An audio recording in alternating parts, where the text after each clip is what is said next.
2 Kings chapter 12, verses 1 through 16.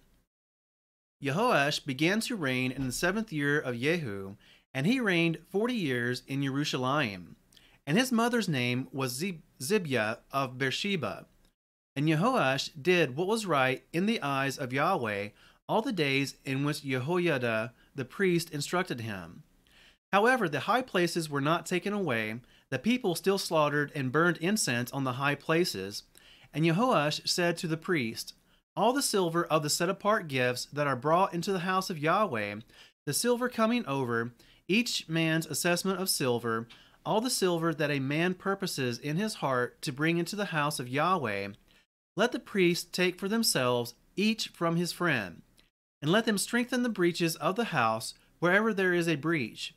And it came to be by the 23rd year of sovereign Jehoash that the priest had not strengthened the breaches of the house. And sovereign Jehoash called Jehoiada the priest and the other priest, and he said to them, "Why have you not strengthened the breaches of the house?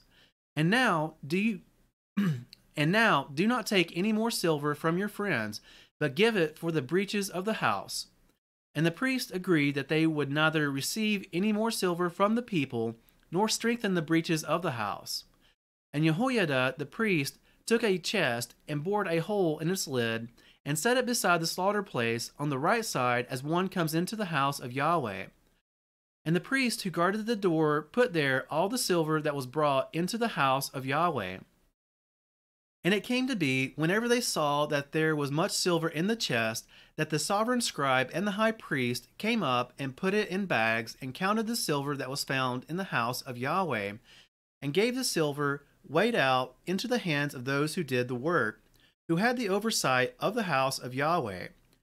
And they paid it out to the carpenters and builders who worked on the house of Yahweh, and to stonemasons and stone cutters, and for buying timber and hewn stone to strengthen the breach of the house of Yahweh, and for all that was paid out to strengthen the house. However, there were not made for the house of Yahweh basins of silver, snuffers, sprinkling bowls, trumpets, any objects of gold or objects of silver from the silver that was brought into the house of Yahweh, for they gave that to the workmen, and they strengthened the house of Yahweh with it. And they did not reckon with the men into whose hand they gave the silver to be paid to workmen, for they acted trustworthily. The silver from the trespass offerings and the silver from the sin offerings was not brought into the house of Yahweh. It belonged to the priest.